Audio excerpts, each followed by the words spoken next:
Hello NSU students, তোমরা সবাই জানো যে PG assignment submission slip download শুরু হয়েছে। পিজি অ্যাসাইনমেন্ট সাবমিশন স্লিপটা কি এবং এটা ডাউনলোড করার পর কি করতে হবে বা কোথায় কাজে লাগবে সেই বিষয়ে আলোচনা করব।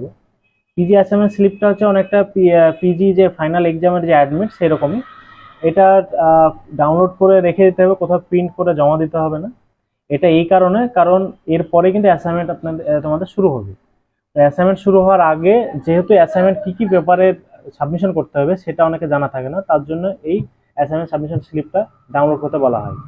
তো তোমরা এই যে লিঙ্ক দেওয়া আছে, যে লিঙ্কটা দেওয়া হয়েছে সেই লিঙ্ক থেকে তোমরা ডাউনলোড করে নেবে। হ্যাঁ, এই লিঙ্ক থেকে তোমরা ডাউনলোড করে নেবে। তবে এটা জেনে রাখো যে নতুন যারা অ্যাডমিশন নিয়েছে 2024, সেটা কিন্তু তোমাদের জন্য নয়।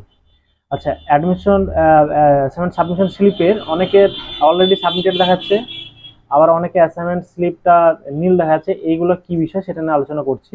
তোমরা স্ক্রিনে দেখতে পাচ্ছ অ্যাসাইনমেন্ট সাবমিশন স্লিপ কিরকম হবে ডাউনলোড করার পর। ঠিক এরকম দেখাবে, নাম, গ্রাজুয়েশন নেম, এনরোল নাম্বার।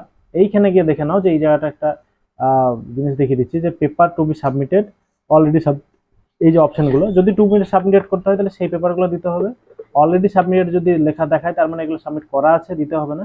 কারো যদি নীল দেখায় সেক্ষেত্রে হয়তো সেগুলো সাবমিশন পরবর্তীতে করতে হবে, সেই কারণে এটা বলা হচ্ছে, অথবা আগে দেওয়া আছে সেই হিসাবে।